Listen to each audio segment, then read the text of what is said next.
আমরা এখন হযরত সুলাইমান আলাইহিসসালামের যুগে আছি। তিনি তাঁর পিতা হযরত দাউদ আলাইহিসসালামের কাছ থেকে শাসন ক্ষমতা লাভ করেন।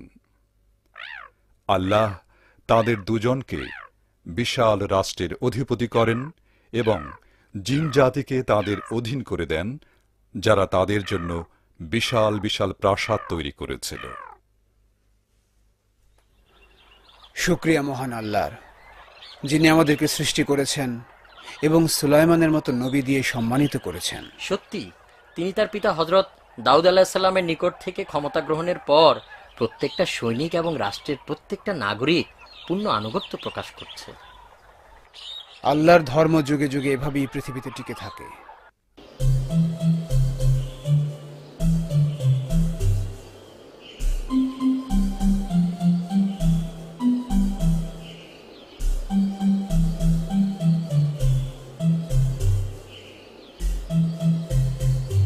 জলদি করো, আমাদের সূর্যাস্তের পূর্বেই সেখানে পৌঁছাতে হবে।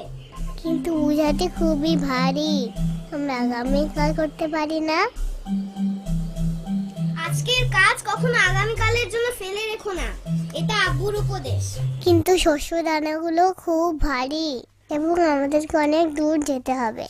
আমরা অলস নই, একেবারে কাজ শেষ করে তারপর বিশ্রাম। এদিকে আসো, জলদি করো, আমরা ঢিবির কাছেই চলে এসেছি।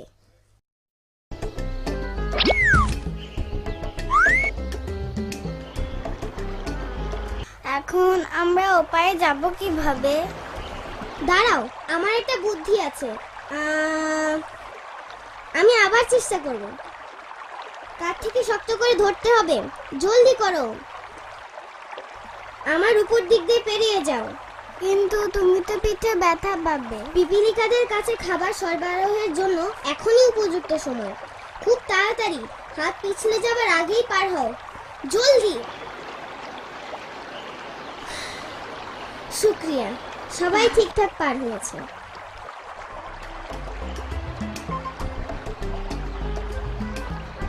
এভাবে তোমার হাতগুলো ভেঙে যেতে পারতো।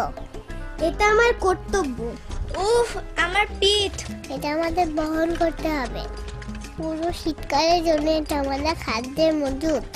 ওয়াও, দেখো দেখো, পিপিলিকা ডিবি, আমরা চলে এসেছি, আমরা চলে এসেছি, আমরা পেরেছি, দেখো আমরা পেরেছি। তাড়াতাড়ি শস্য ভান্ডারের দিকে।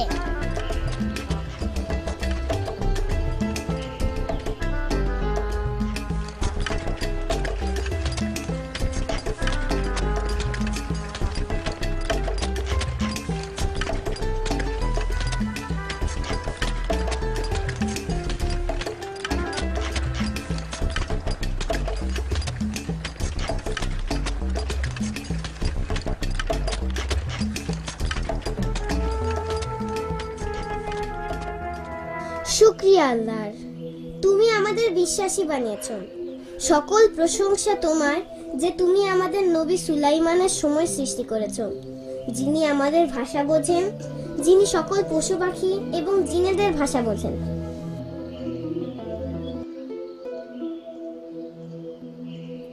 দিন বয়ে চলল। হযরত সুলাইমান আলাইহিসসালামের অনুসারীরা বিভিন্ন প্রান্তে ছড়িয়ে পড়ল রাজ্য বিস্তারের জন্য এবং আল্লাহর দ্বীন প্রচারের জন্য।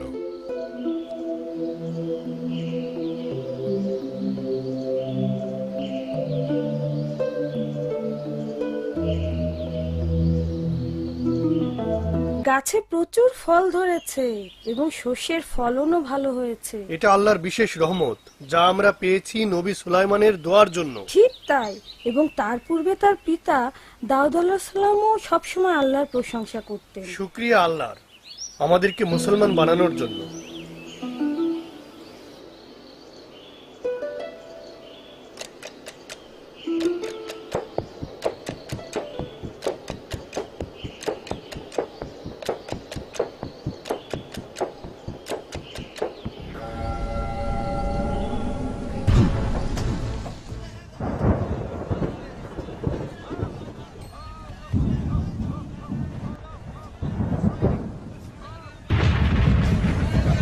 ওইদিকে না, এদিকে আসো, এদিকে আসো, আমাকে অনুসরণ করো। এদিকে।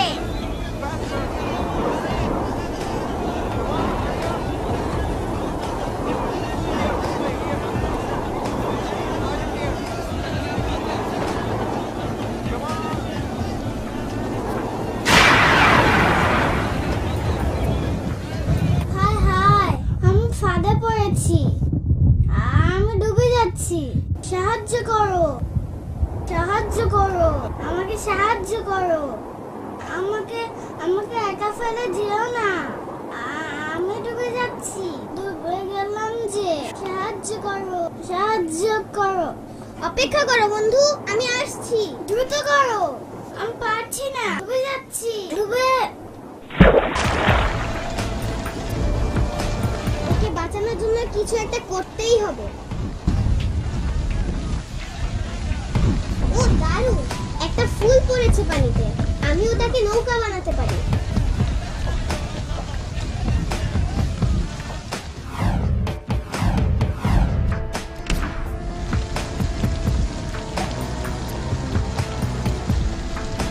আমি তোমাকে ডুবতে দেব না। ধরো, তোমার হাতটা দাও। এই তো, বেশ। তুমি এখানে দাঁড়াও, আমি বইটা চালাই। দয়া করে দরজাটা তাড়াতাড়ি খুলুন।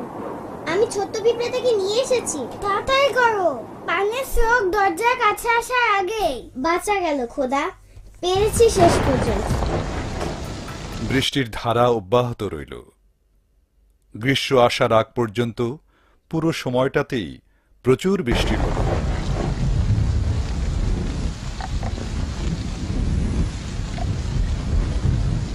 প্রতিদিনই থেকে থেকে বৃষ্টি হতো। এক পর্যায়ে গ্রীষ্মকাল এলো।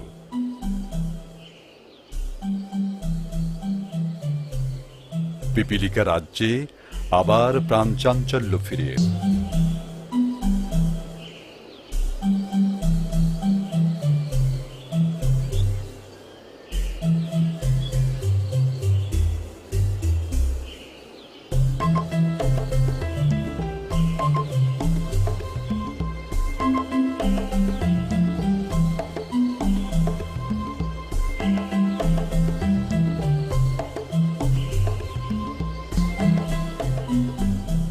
আমি তোমাদেরকে একটি কাজ দিতে চাই। আমি একদল দক্ষ এবং শক্তিশালী পিঁপড়া চাই, যারা খাদ্যবীজের স্থান খুঁজে বের করবে। মহারানী মহানুভব, এই কাজের জন্য একমাত্র যোগ্য সদস্য হচ্ছে মুলা। সে সাহসী, শক্তিশালী, বিশ্বস্ত এবং সে ইতিপূর্বে অনেক পিঁপড়ার জীবন বাঁচিয়েছে। খুবই চমৎকার। সত্যি যদি সে এত দক্ষ হয়, তাহলে এখনই ডেকে পাঠাও। বন্ধু হে, খুব মনোযোগ দিয়ে শোনো। আমি তোমার জন্য অত্যন্ত গুরুত্বপূর্ণ একটি কাজ নিয়ে এসেছি। তোমাকে কঠোর পরিশ্রম করে নিজেকে প্রমাণ করতে হবে। চিন্তা করবেন না, আমি আপনার মুখ রক্ষা করব ইনশাআল্লাহ। সৌভাগ্যক্রমে আমার একজন ছোট্ট বন্ধু আছে, যে ঠিক ঠিক জানে কোথায় শস্য দানা পাওয়া যায়, এবং আমি আজই তার সঙ্গে কথা বলবো।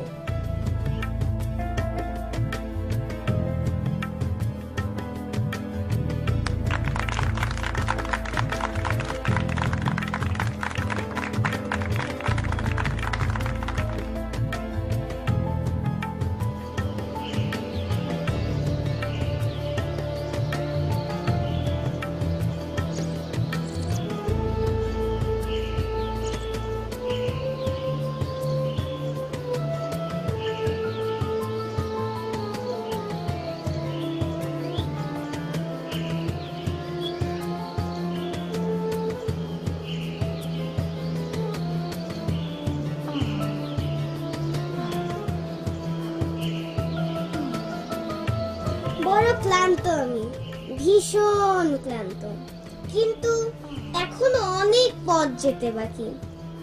না না না, আমার তো একটা মহৎ উদ্দেশ্য আছে।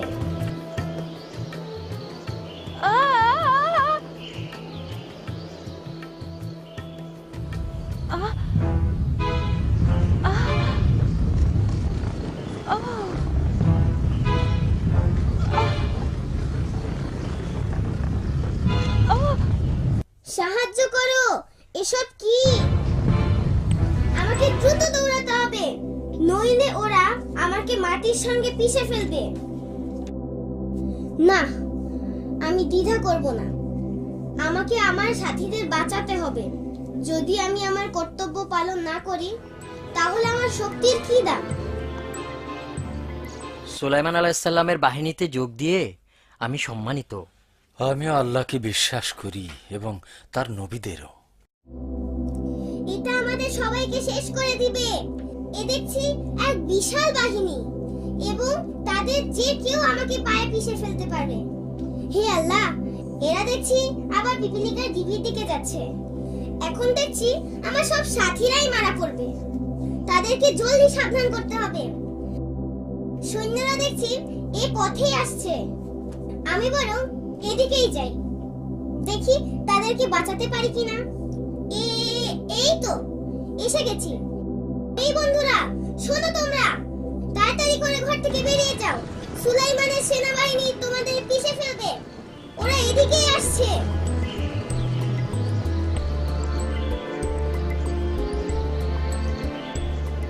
এটাই রক্ষা পাবার একমাত্র সুযোগ। সময় দাও খোদা। শোনো তোমরা, তাড়াতাড়ি করে ঘর থেকে বেরিয়ে যাও। সুলাইমানের সেনাবাহিনী তোমাদেরকে পিষে ফেলবে। ওরা এদিকেই আসছে। জলদি করো, সবাই নিজেকে বাঁচাও। সুলাইমানের সৈন্যরা এদিকে এগিয়ে আসছে। এখনই ডিবি ছেড়ে না গেলে ওরা আমাদের পিষে ফেলবে। নবী সুলাইমান আমাদেরকে অন্য পথে যেতে বলেছেন। কি ব্যাপার? আমরা যখন ও পথে অগ্রসর হচ্ছিলাম, তখন একটি পিঁপড়া চিৎকার করে তার সাথীদের বলছিল, তোমরা সবাই ঘর ছেড়ে বেরিয়ে যাও, নাইলে সুলাইমানের সৈন্যরা কিছু না জেনে তোমাদেরকে পায়ে পিষে মারবে। কি বুদ্ধিমান পিঁপড়া! নবী তখন মুচকি হেসে সৈন্যদের অন্য পথে যেতে বললেন এবং আল্লাহর নিকট প্রার্থনা করতে বললেন। প্রার্থনায় তিনি কি বললেন শুনি, যাতে আমিও তার মতো প্রার্থনা করতে পারি। তিনি বললেন, হে আমার রব, এমনি যেন হয় তোমার করুণার জন্য আমি তোমার প্রতি চিরকৃতজ্ঞ থাকি। তুমি আমাকে এবং আমার পূর্বপুরুষদের যা দান করেছ, এবং দয়া করে আমাকে তোমার সত্য পথের অনুসারী বানিয়েছ, তার জন্য কৃতজ্ঞ।